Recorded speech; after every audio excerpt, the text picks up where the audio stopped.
తలుపు రావట్లేదు, స్లాక్ అయిపోయింది.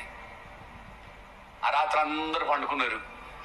రాత్రి 1-2 పండుకున్నాక మంచాలన్నీ ఊగుతా ఉన్నాయి. ఏంటి పక్కన ఏమే మంచం ఊపుతున్నావు అంటే, నేను ఎందుకు ఊపుతానండి అన్నది ఈవిడే. మరి ఎందుకు ఊగింది? లేచి చూస్తే అన్ని నీళ్లు, ఇంట్లోకి నీళ్ళు వచ్చేయండి. తలుపు తీసి బయట చూస్తే బయట నీళ్లు. అయ్యో మంచాలు ఎక్కిపోయారు, అయ్యో స్లాబ్లు ఎక్కిపోయారు. ఈత వచ్చే వాళ్ళు ఈత కొడతా ఉన్నారు. నోవా ఓడ దగ్గరికి వచ్చారు. తాత తలుపు తీయవా, ఇది రెక్కలన్నీ పోతున్నాయి తాత, కాళ్ళు కొట్టి కాళ్ళు అలసిపోయినాయి తాత, నా కళ్ళ ముందు నా బిడ్డ చచ్చిపోయింది తాత.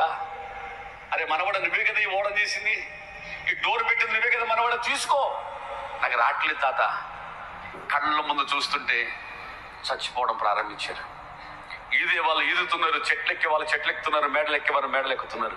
కళ్ళ ముందే ప్రజలందరూ కూడా చచ్చిపోయారు.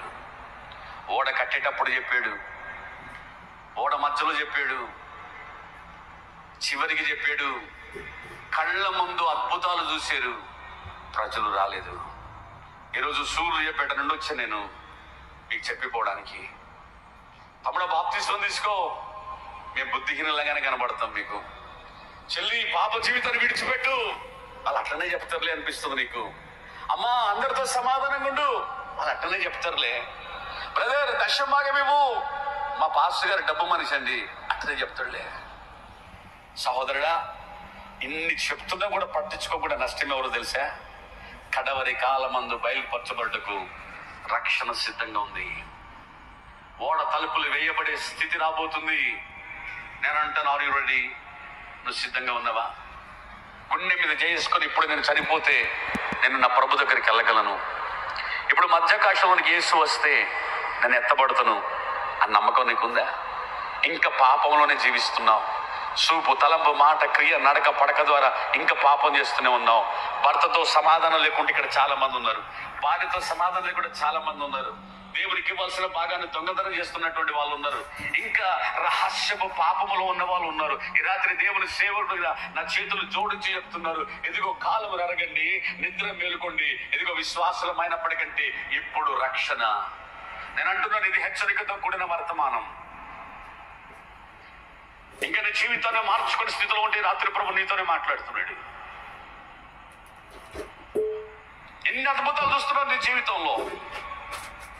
మన కళ్ళ ముందే కరోనాలో కొన్ని 100 మంది 1000 మంది ప్రాణాలు కోల్పోయారు. ఈ రోజు ఇంకా నువ్వు బ్రతుకున్నావంటే నీ నీతి, నీ భక్తి, నీ ప్రార్థన ఏది కాదు కదా.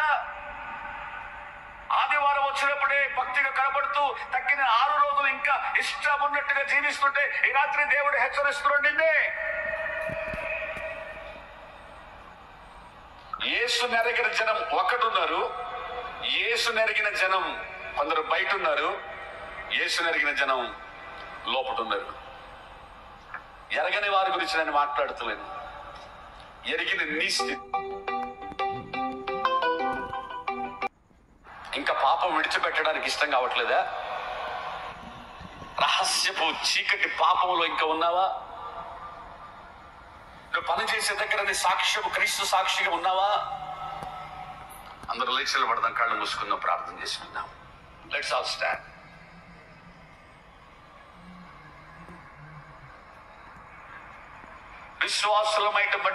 విశ్వాసులమైనప్పటికంటే ఇప్పుడు రక్షణ మరి సమీపంగా ఉంది. ఓ హల్లెలూయా.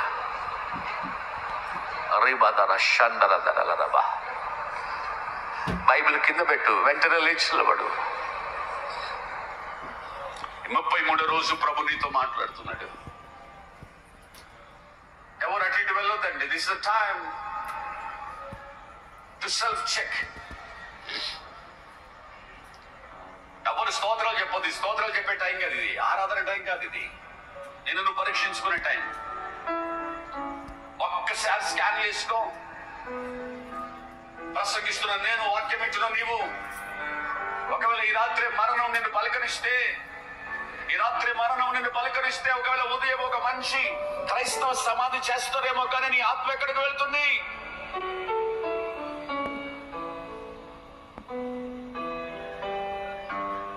మానక దేవుని మందిరానికి వస్తా ఉన్నావు,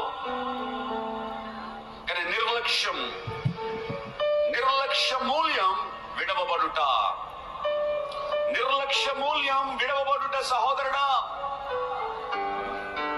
ఈరోజు రాత్రి ప్రభునితో మాట్లాడుతున్నాడు. 50 రోజులు ఉపవాస దినాలలో ఇంకా నీ జీవితాన్ని కట్టుకునే పరిస్థితి లేకపోతే విడవబడతావు.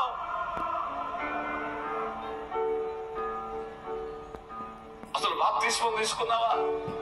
విశ్వాసులమైనప్పటికీ అంటే అసలు ఆ రక్షణలోకి వచ్చావా? నా భర్త ఒప్పుకోవడం లేదండి, మా డాడీ ఒప్పుకోవడం లేదండి, 10th క్లాస్ తర్వాత తీసుకుంటానండి, నీకు యేసయ్య దేవుడు అని తెలుసు, యేసయ్య తప్ప వేరొక దేవుడు లేడని తెలుసు కూడా ఇంకా బాప్తిస్మమే తీసుకోకపోతే సిద్ధముగా ఉన్న రక్షణ కొరకైనా సిద్ధపడతావు. ఒక దీని సేవకుడిగా నా 2 చేతులు జోడించి నువ్వు బ్రతిమాలుతున్నాను. నేను ప్రసంగించేవాడంట ఇది చివరి ప్రసంగం అని ప్రసంగించాలంట. వినే నీవు కూడా ఇది చివరి ప్రసంగమేమో అని వినాలంట. అవును, ఈ రోజు నేను అదే చేస్తున్నాను. రేపు ఉంటానో లేదో నాకు తెలియదు. ఈ రాత్రి నా చేతులు జోడించి బ్రతిమాలుతున్నా మిమ్మల్ని. అమ్మా, కేకలు వేసాడు నోవహు, ఎవరి మాట వినలేదు. కళ్ళ ముందు అద్భుతాలు చూసి కూడా, క్రూరమైన జంతువులు తలలు వంచుకొని ఓడ దగ్గరికి రావడం చూసి కూడా ఒక్కరు కూడా ఓడలోనికి ప్రవేశించలేదు. ఈ రాత్రి నా యవన తమ్ముడు బాప్తిస్మం తీసుకున్నావా? నీకు తెలుసు కదా యేసయ్య తప్ప వేరొక దేవుడు లేడని. అమ్మా, ఇంకా అసమాధానంతో ఉంటున్నావా? నీ తోటి కోడలతో, నీ అత్తతో, నీ కోడలతో నువ్వు సమాధానం ఉన్నావా?